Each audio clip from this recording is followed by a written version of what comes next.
still here. This intersectional meeting of land and water was a cultural ecosystem of exchange for many Black indigenous people, including the Atacama, Caddo, Choctaw, Homa, Natchez, and Tunica nations who traveled in and out for hunting and trading following the tides and seasons. During the colonial period over 400 years ago, New Orleans rose to prominence as one of the largest ports, trafficking enslaved Africans stolen largely from the Senegambian region of West and Central Africa as the sole bearers of this land, an injustice that is yet to be made right. This city, this state, and this entire country as a whole was built on the backs of millions native to and stolen from their homelands while stripped of their native language, knowledge of their cultural identity, and forced to work without choice, pay, or freedom. Maintaining, sustaining sacred traditions, making a way out of no way, remixing practices to create whole new communities of beauty, resilience, and abundance of cultural inheritance. Afro-descendant and Native people are not only the history and her story of New Orleans and Southern Louisiana, they are the future. We at Dream Deferred, a Black-founded and Black-led theater production company, vow to uphold the values, history, and creativity of this land and beyond. Just wanted to, make space for that. Yes. So, of course, I want to make sure that before we get started, I share who our facilitator is, Ms. Michelle Seymour, and her sacred work with Project Butterfly New Orleans. So, Michelle D. Seymour is an educator and youth development professional with over 13 years of experience in community education and youth development. She is the new executive director of Project Butterfly New Orleans after being its associate director for 11 years. So, what is Project Butterfly New Orleans? It's an African-centered rites of passage program that provides mentoring and culturally rooted programming to prepare girls and non-binary young people of African descent to transition from adolescence to adulthood. Since its inception, since 2009, Project Butterfly has served over 400 young people across the greater New Orleans region. So she is a lifelong resident and learner of New Orleans, earning her BA from Loyola University, New Orleans.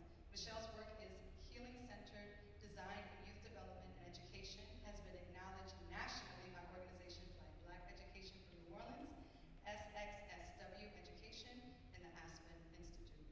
In addition to her work with Project Butterfly, she is the current Re-Engagement Center Director of the New Orleans Youth Alliance and a member of the Afrofuturist Crew of New Orleans. So be sure to follow them on Instagram at Project Butterfly NOLA and learn more about their work by visiting their website at www.projectbutterflynola.org. With that being said, I'm going to leave it over to you to get into the conversation. Ashe. I'm really excited to have this conversation with you all, and I actually created it to be like a chrysalis circle. So at Project Butterfly, we do a lot of healing-centered work, and something that we do every week is a chrysalis circle. So it's a container space that we develop to feel safe with each other, to feel seen, and to feel valued. And also to have some very real conversations about our experiences as Black girls, women, and femme people. So I am excited to do this, and we're just going to jump into it. Y'all ready? All right. So the first part of the chrysalis circle is a check-in, and I invite our audience members to do the same, to check in with each other, whoever's in close vicinity to you. And so let me read our check-in question. I can't prepare with notes. All right. So first I want to just lift up some ancestors that I noticed that were in the space when I was at the play on Thursday. So just lifting up Audre Lorde and Toni Morrison and Ntozake Shange. And so I will invite you as a check-in to lift up the ancestors that flow through you, that help you to create your art or create your purpose in this world. Call them out. I can model it. So how we do it is an affirmation. We say our name as I am, as opposed to saying my name is, because I am pronounces power over your name, and the heaviness of our names, because someone gave it to us for a reason. So you would say, I am Michelle, and I'm going to invite my grandmothers into this space because they help to nurture my love for art. Yeah, I'm going to bring them into this space, and I'm checking in, which means we're present and we're ready to show up. Yeah. All right now. Well, I am Lauren Turner Hines. And I'm going to invite in my grandmothers. I'm going to invite in Lorraine Kellum. I'm going to invite in Elizabeth Turner. They were organizers, program makers for community and family. And that is so much a part of the work that I do as the founding and producing artistic director for No Dream Deferred. And not in my direct ancestral line, I do want to call in ancestors Ella Baker, Fannie Lou Hamer. I also want to call in art ancestors, Zora Neale Hurston, who's always near and dear to my work. And the last part is... And I'm checking in. And I'm checking in, baby. I'm checking in. All right. Philana. I am Philana Imade Omorotionmwan, and I am going to invite in my maternal grandmother, Virginia Baptiste Jones, and I'm checking in. All right. Thank you so much. So the next thing that we do is we set an affirmation. And so an affirmation could be anything. It could be a quote, it could be a song lyric, it could be a proverb, but it's something that helps us to set the intention of the conversation. And this was from another artist that I saw very influenced in this space, which was Alice Walker. And Alice Walker once said, "Look closely at the present you are constructing. It should look like the future you are dreaming."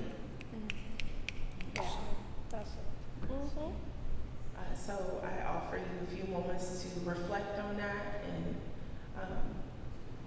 with yourself, but that is what we're going to be using to frame this conversation.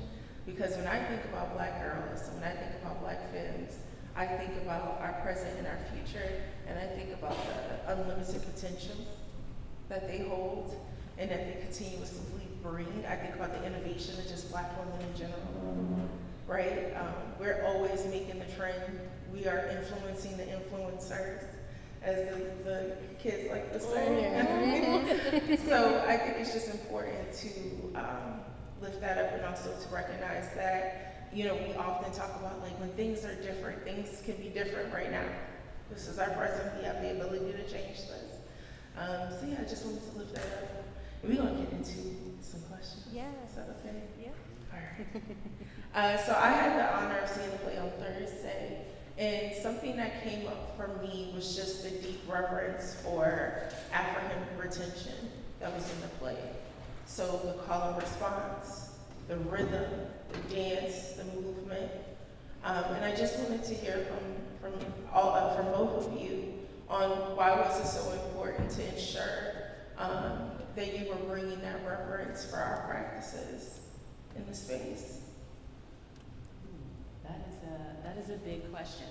I mean, I think for me it was important in like writing the play just in thinking about what kinds of theater I typically see and not necessarily having that experience when I go into the theater. And I think, you know, what is beautiful about the tradition is like all of the arts are combined, right? And, you know, white theaters, they'll separate it. It's like there's just drama, there's just dance, there's just song. And so I really appreciate when everything can like live together in the way that it feels like it needs to.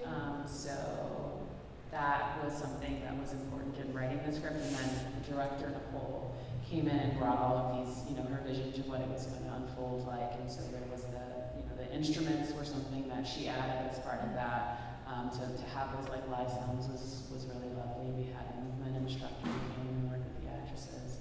And it just felt great to be able to have all of those things as part of it. And I think in selecting the piece, one of the things that felt so in alignment with the mission for We Will Dream is this missive that we have, this purposing that we have to facilitate remembrance in general. And so it's going to take all of those things. It takes our full senses sometimes, I think all the time really, for us to tap into that that collective memory, that ancestral memory of who we are and how we do, right? How we are together. And so that's one of the things I love about the Defiance of Dandelions, is that it is a ceremony, an invitation, I think is the word Nicole, the director, uses a lot. It is an invitation to everyone who's participating to tap into that collective memory. Yeah, absolutely, and that's what I really appreciated, just being brought into a space that felt communal. Yeah. And that is such a huge part to me about when we talk about what healing looks like, especially healing outside of the individual. Like, how do we heal collectively? How do we heal in community with each other? And that's what it felt like, because even if you are not a Black girl or a Black woman, as a Black person, you know what that experience is like. You've had some woman or a girl or femme person in your life who you have felt, right, go through those experiences. And for me, you know, I work with high school girls, so it was very much on point about, like, in school shading, feeling like someone always got something to say about your uniform, looking a type of way. And what we think are just kind of little quips really has such a deep impact on the young people that we are obligated to protect and serve. And so I'm interested in just hearing from you all too on why was it important to have that particular framing around young girls and this idea of dandelions, right? So what was it that correlated with the way that we perceive dandelions and the way that we also sometimes perceive Black girls and women? So I mean, I guess the correlation was just, so there is the Toni Morrison quote that I think is on some of the tables here, and I believe it's in the bluest eye, and the line is, "Nobody likes the head of a dandelion because they are so strong and soon." I'm probably messing it up, but I think for me, we tend to view dandelions as weeds, right? They're these things that mess up the way people's yards look, and so they get like all of these pesticides to kill them. But what we don't realize is, or some people don't realize, is they have all of these like healing and medicinal properties inside of them that we're just ignoring because we're like, oh, this doesn't look the way that we want it to look, so we need to get rid of it. And so that felt like a good metaphor, I think, for thinking about how Black women and girls are treated. So that was what initially sparked the idea. I love too that for me, not to give everything away, for everybody who's watching, but for me too, it's the shifting in how you feel about yourself that takes place too in this production, in this ceremony. The beauty of the dandelion is, rest, like the context and the way in which we view the beauty of the dandelion rests in us, right? It's in the eye of the beholder. And so it's that shift, that fundamental paradigm shift that's so necessary. And I think this piece highlights how important it is to help assist not only like your own internal work of how you think about yourself as a Black woman, girl, femme, person, but also like how you assist the next generation in thinking about themselves, right?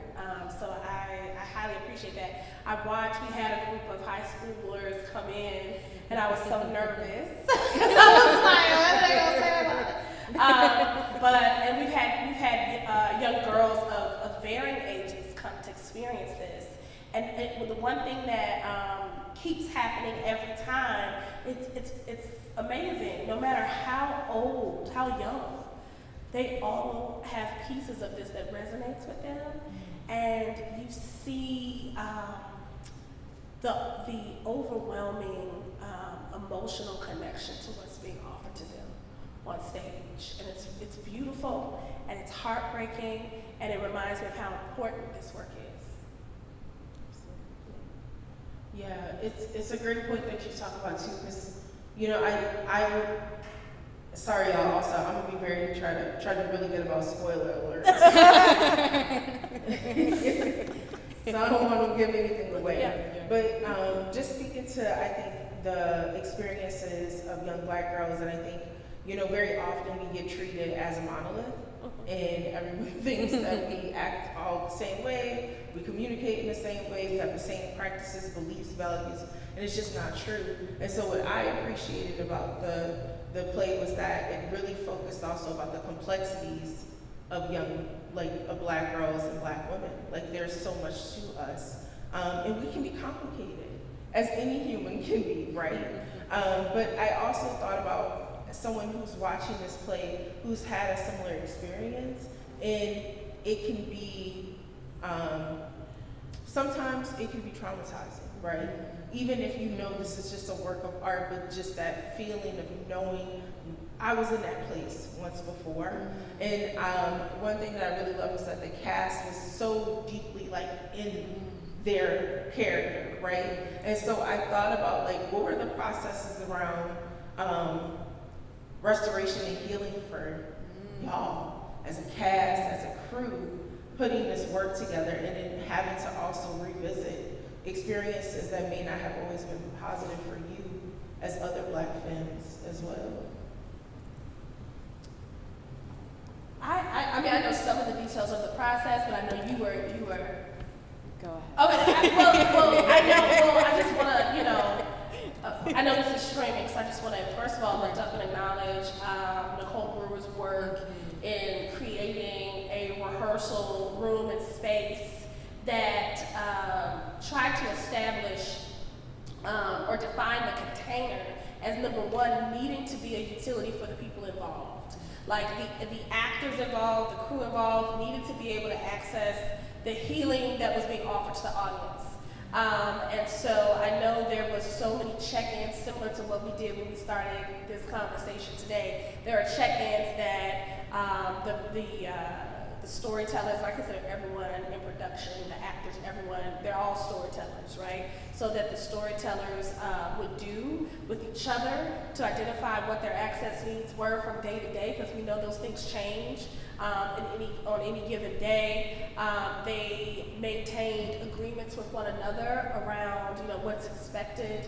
And one of the agreements, and I'm probably going to mess up the wording, but one of my favorite agreements that was established for this process was not to demand more of anyone than they're willing to give.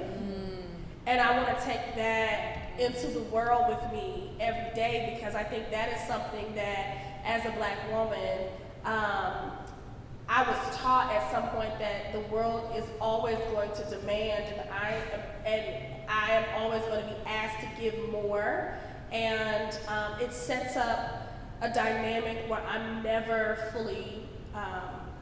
It sets up a dynamic where inherent shame can grow and build. It sets up a dynamic where I never feel like I'm winning. It sets up a dynamic where I'm always tired, depleted. And so in maintaining that you are not to ask someone for more than what they're willing to give, it eliminates that, it dismantles that, you know. So there were all of these things built into the process. And then, you know, even in what's being offered to the audience, so if everybody looks over here, you'll see there's an honoring space. It's full of flowers, and we're asking audience members not only to write affirmations and put them on their dandelions and help our meadow to grow, but we're also asking audience if they need a space to lay their burden down. They lay it down over here in our honoring space. Every week, we take the flowers and all of the offerings, all of the notes that have been left, and we take them to the Mississippi River, and we have a spiritual consultant for the production that leads us through a ritual on the banks of the Mississippi to release those things. And so that's accessible to the actors, production crew, as well as audience. And so I appreciate that, and it means that this is not a play. Just so everyone knows, you're not experiencing a play. You are a part of a ceremony. This is an invitation. This is a healing practice for those who wish to be a part of it.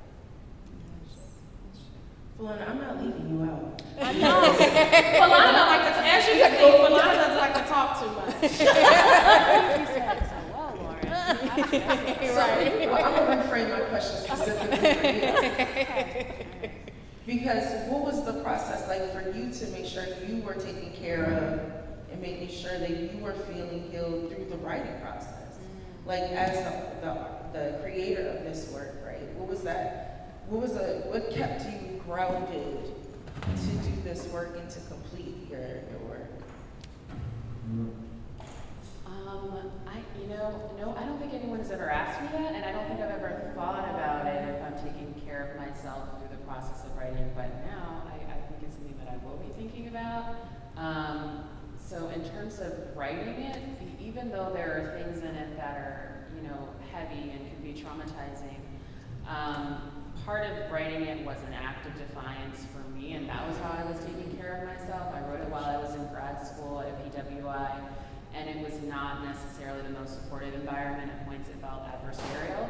And so writing this was the practice of healing, I guess, in that way, because I was like, I need to put this down on paper to say that these are the things that are happening, this is what happens, and then have it out in the world. But I don't know if I took care of myself. This is one of the, I think this is one of the more hopeful things that I've written, or it definitely is. I tend to write things that are actually probably a lot more traumatizing in some ways. And so I have not necessarily thought about that. It's just been like, this is what I want to talk about, so I'm going to do it. And then I don't know where I go from there, but I think I probably need to have some kind of practice. Yeah. Thank you for sharing that, and I appreciate you also for being transparent and vulnerable and saying it, because I know it's not always the easiest thing to say. That was something that I feel like I think was most relatable to me too, is that often you're not thinking about how do I support myself, especially I think sometimes the roles of Black girls in film is to be the nurturer and to protect and to be in service to others, but it's often at the detriment of ourselves. And so I invite you and everyone in the space, we have to take care of ourselves. It is paramount. Yes, it is how we continue to create beauty in our world, innovation in our world. I've been really big on the NAP ministry. Shout out to the NAP ministry, y'all. Trisha Hersey. Yes. Okay, rest is resistance. Okay, and the world is trash, unfortunately. But I got hope. We can change it, and we're gonna start with a nap first. Yes. Just keep us in this conversation.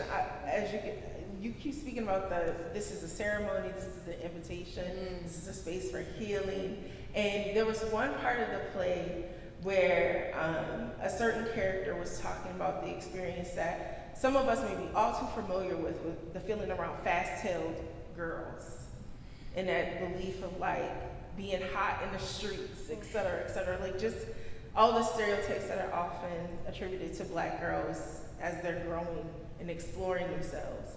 And I had to think about this, and I had a conversation with my friend about it, and I was trying to be engaging about where do we hear those lessons and where do they come from? And what came up for us is that we heard them from other Black women, like our elders. And I'm not in a place of thinking that. It definitely wasn't from a place of hate, right? Definitely wasn't from a place of disdain. It's from a place of fear because of the realities that they may have experienced themselves, right? And so I'm interested in just thinking, do you consider, or what would be your approach to making sure that these conversations are happening across generations? Because I feel like our elders also need someone to be a support to them and make sure that they're healing from past traumas as well. But often there's a rift between younger generation and older generation, because it's a sense of you think you know better and I do know better, or it's a sense of we're not doing that anymore and just play it out. But there has to be a balance. If we talk about collective healing, everybody has to come.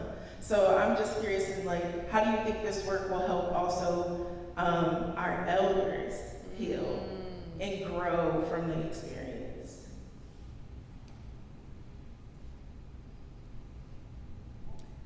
Well, No, but I don't have an answer. You don't have an answer? I mean, okay, this is. Okay, go ahead. Yes. So that is something that we talked about during the rehearsal process with Nicole, especially in relationship to the character teacher lady who you never see. She's like, is there redemption for her? And it's something that I hadn't been asked before, because when the play was like had a workshop, it was just a different director. So I did spend time thinking about that, and I couldn't figure it out for this production, but it is something that's on my mind, is like, how does everyone collectively get healed? Is there some kind of representation, or is she the process through which that can happen in the script itself? So it's definitely on my radar. I don't necessarily have the answer. I also have, as I've seen the play a few times, noticed that like, oh, I think some of my issues with my mom are coming through in the characters, like the way that mothers are talked about, and I'm like, oh, I might need to step back and look at that. So I think when I go back and rewrite, those are things I'm going to be thinking about. When it comes to this production, I feel like maybe that's the part, Lauren, where you can step in. Well, I was just going to say too, having a proper historical context too is so important. And being brave enough and willing to share that with elders too, because it's really the missing link. I'm thinking about all of the phenomenal work that's being done through the 1619 Project, the documentary, not just the book, because we know everybody ain't gonna read the book.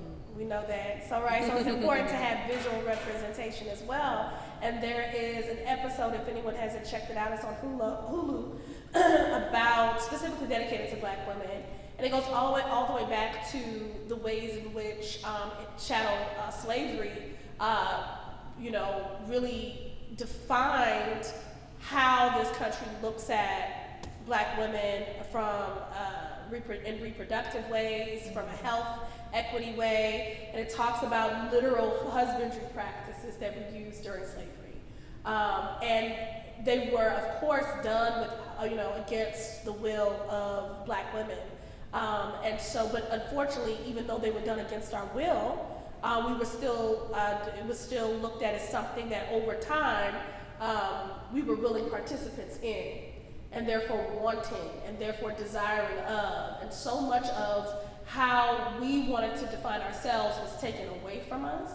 And so over time, even, our beloved elders and people who are around us in community will also view Black girls that way too, and say these are the stereotypes and the stigma around your sexuality, your body, everything, and it becomes indoctrinated within our society and culture over time. So I think going back and really having a clear-eyed view of how history and systems and structures impact those opinions, it's never too late. It's never too late to share that real factual historical information and context with our community and with our elders and with our younger generations and everybody,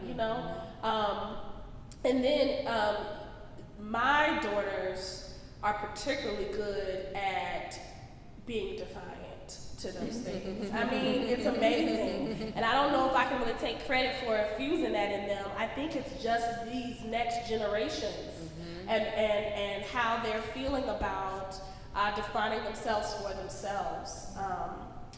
But I've been thinking a lot about that too, about that part of the show or the ceremony, and also how that it shows up in day-to-day life and in a real world context. Well, thank y'all so much. So I'm going to leave us with this last question and reflection. We've talked about so much, and I feel like such a little bit of time, but there's just so much wealth to the conversation, and I'm excited to continue it outside of this space also. Yes. The metaphors about dandelions and about bloom and flowers and meadows, all I could think about was it being a vehicle to radical imagination. Like, we can envision so much for ourselves, and therefore we can create so much for ourselves.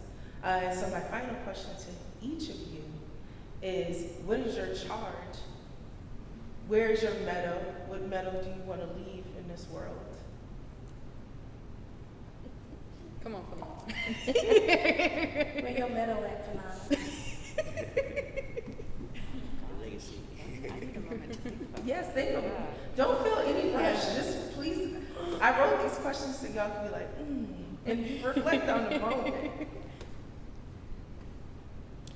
always in absolute pursuit of fulfillment of my destiny, and I feel like it's tied to, that pursuit is tied to my medal in the sense that it can serve as a model of what I hope, the way in which I hope my daughters do the same. And my children, all my children, I have 3 children, 1 boy. So all my children do the same, and other people do the same. I think No Dream Deferred is an affirmation, and it's also a call, and it's also a personal affirmation call for myself, right? And so I hope that my legacy, my medal is that everyone who is within the scope of this work, is surrounding, and the community understands that they too can be in radical pursuit of their destiny and dream, and it's possible in a very real way. In order to fully do that, though, we absolutely have to rest. You do not dream if you ain't resting, y'all. You gotta lay down if you want to dream. So we and I hope to model what it looks like to be in radical pursuit of your destiny and of your dreams. So that's my medal. You ready? I will try. I mean, I think for me, if there's something that I want to leave behind that's so big, I've not thought about it before. But right now, I would say it would have to be connected to just a way of living that is sustainable, so that is connected back into rest and I guess, modeling what that looks like, because I come from a father who worked all the time and was never around, and grandparents who were sharecroppers. And so I think for me, what I'm trying to do now is to find ways that I am allowing myself to just be in the world, and just say that that's an okay thing to do. You don't always have to be doing. So I think that's probably what I want to leave behind, is it's a matter of just being in the way that things are, because they don't do, they just are. Yes, Ashe. Yes. Thank y'all both so very much. Thank you. This was such a good conversation. I don't want it to end. I know we got a show to do. I know. But and I know. I mean, do we want? I would love to make space for anybody in the audience that has any questions that you would love to ask at all. And if you do, I can give you the mic, or you can ask. they ready. Ready? Y'all ready? Well, yes. Thank you so much. Thank you. For everybody. Oh, I realized that the camera moved. Thank you so much for everybody that is tuned in with us at HowlRound, and stay tuned for more. All right. All right. Thank you.